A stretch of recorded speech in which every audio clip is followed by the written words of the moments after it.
This video is define paragraph shading starting on page 353.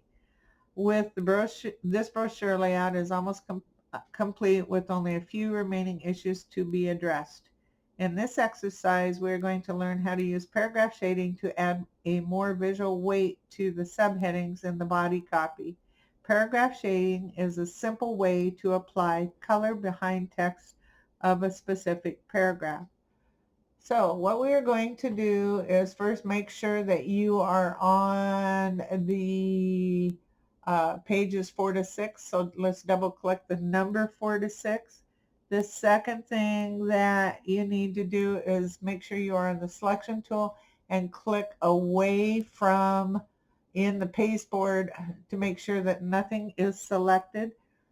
Then what you're going to do is open up your paragraph styles. If not, go up to Window and Paragraph Styles and open up. And then we are going to right click and edit subheading and open up the subheading or dialog box for paragraph style options. And we're going to click on paragraph shading. In the paragraph shading area, you're going to check the shading box at the top, and what you're going to do is change the color to corporate blue, but we don't want it 100%. What we want is, notice it's starting to work behind over here because we have preview on. What we want to do is we want to take that down to 15%, so type 15 in the tint box and hit tab, and you will see that indeed what it does over here is it puts a nice light shade of blue behind the subheadings, which is quite pleasant, a quite pleasant look and makes it stand out. The other thing that we are going to do is unlink the offset link in the offset section down below. And what we want to do is in top offset only put 0.04 and hit tab. Once you have clicked in the paragraph shading, clicked shading, selected corporate blue for color, made the tint at 15% and the top offset at 0.04, then click OK. Now the next thing it says is to choose type and hide hidden characters if you haven't already hidden them. Mine are already hidden, and let's do Control S to save our work. Our next step is to learn how to create dynamic captions on page 354. What dynamic captions are captions that go along with the pictures that we put in, and dynamic captions identify images but do not send any specific text for those captions. Instead, the client added titles to the image files as metadata, and you can take this metadata and have it automatically show as a caption at the bottom of the picture. So that is what we are going to be doing next. So with this same still open, let's make sure that we have nothing selected. So we're going to click back outside the pasteboard once again. Then what we're going to do is we're going to go up to File and Place. And what we are going to choose while holding down the Control key, so hold down your Control key, we're going to select Cape, Clownfish, Koala, and Opera House. We want to make sure that that Show Import Options is not checked, and then click Open. And our next step is to take the pictures that are loaded on our cursor and start placing them in the boxes that we've already built. So the first one is going to be the cave one, the second one's going to be the clownfish, the third one's going to be the koala, and the fourth one is going to be the opera house. Now what we're going to do is we're going to click the left image to select it. And we're going to go up to Window and Links and open up our Links panel. And in the Links panel, we're going to review the information in the lower half of the panel, and you'll see that it shows the title, creation, all sorts of information on the picture itself. Our next step is to go up to the top of the page and choose Object, and we're going to go down to Captions. And in the caption area, we are going to click Caption Setup. Caption Setup opens up a dialog box which you probably cannot see. So what we're going to do is in the first meta caption where it says text before, you're going to leave blank, and where it says metadata, we're going to choose title. So go into the drop down box and scroll down until you find title. I'm still looking.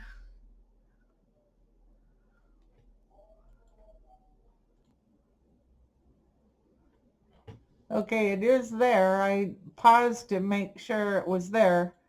So what you're going to do is just keep scrolling down. It's quite a ways down the list. It's under author and you'll find title. So click title in that. You're going to, in the text after box, you're going to open it up and you are going to text after. Okay, I guess we don't put anything in the text after. In position and style alignment, you're going to put in below image if it's not already there. And in the offset box, highlight that, and you're going to put in 0.0625. We are going to, for paragraph style, choose captions or caption, and check group caption in the image option. So group caption with image is a checkbox below the paragraph style and layer, so make sure that's checked. So what we have done, once again in the dialog box, is under metadata we went inside the drop down box and found title, which is a long ways down the list. Below that you will see position and style, and the alignment needs to be below the image. Below that is offset, which we set at 0.0625 inches.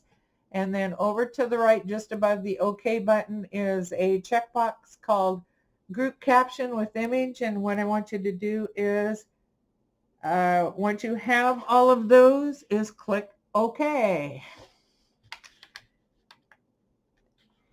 Now with the left image selected, choose Object, Captions, Generate Caption Live. So we're going to go up to the very top, go Object. We are going to go to Captions. And it's not showing. Let me double, maybe I've got to be, yes, I've got to be clicked on the image first. So I've made sure by clicking inside the box that the image is selected, then go up to Object, Captions. It's still not showing. Hold on. Okay, what I discovered is you cannot be clicked inside the frame, inside of the box. You have to be clicked on the frame itself. When I am clicked on the frame, then I can go up to Object, down to Caption, and Generate Live Caption. And you will see indeed what it put down here was the name of the file. So we are going to continue on. We will do that to the second one, which will not give us the caption that we want, but go ahead and do it anyway. And then we'll do the third box, Object, Caption, Generate Live Caption, and the fourth box, Object, Caption, Generate Live Caption. And if I blow this up, you'll see that indeed we have Sydney Opera House, Frankie the Blue-Eyed Koala, but this one says no data from link. So what we need to do is figure out how to resolve that.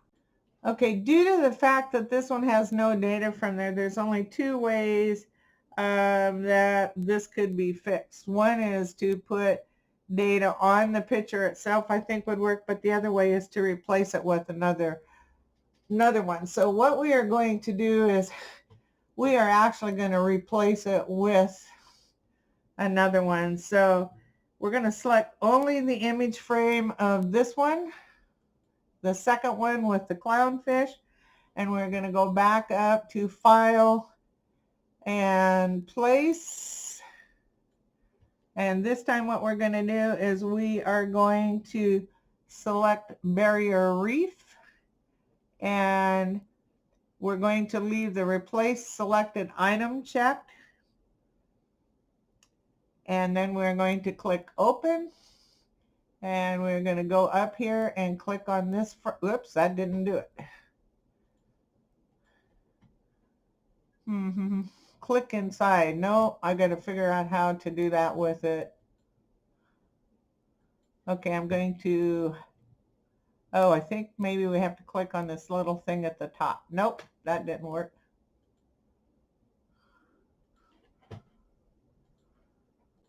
Okay, let's try this again. What I want you to try is first go up to the selection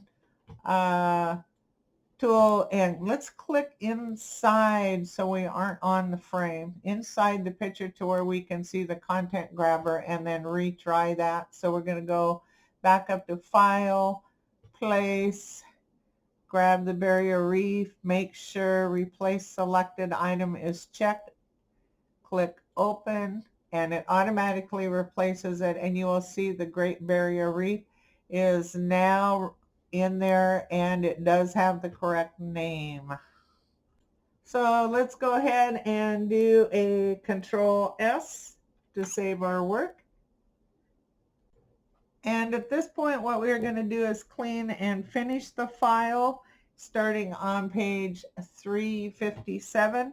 Almost every job requires some amount of cleanup work at the end, even if it's only to optimize your file. In this exercise, you will perform this last check before creating a PDF file for the output provider.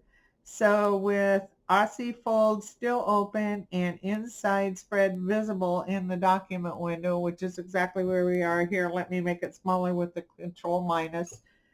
What we are going to do is we are going to select the empty, okay, now this is not an empty text frame, so I'm going to suggest you leave it there, because if you're still flipping back and forth between the two with your owner between packages of New York and packages of Los Angeles, you do not want to delete that. So we are not going to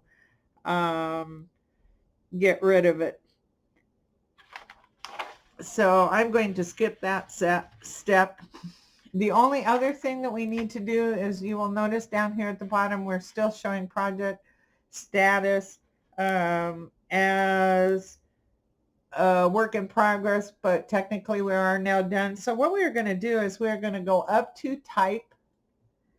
We're going to go Text Variables Defined. So we're going to go down here and Define, and open up a dialog box, which you probably can't see, but in there what you're going to select is project status and edit, and where it says work in progress in the text area, you are going to change that to finished by typing it in and click OK. And done. And what you will see is down at the bottom of page 6, you will see now it says in the slug area, project status, finished. After you have done that, let's do a Control S to save our work. And that finishes what I'm going to show you in online video. Please continue to do page 359 on through to page 361. Export variations of PDF files. That is what I'm going to want from you on this, along with this file. is how you have saved them for print. So I do expect you to do those. I'm just not going to run videos for setting up the print. You can read that in the book and follow it step by step. Those are not hard. Anyway, that finishes the stuff for this chapter. If you need anything, let me know. Thanks a bunch.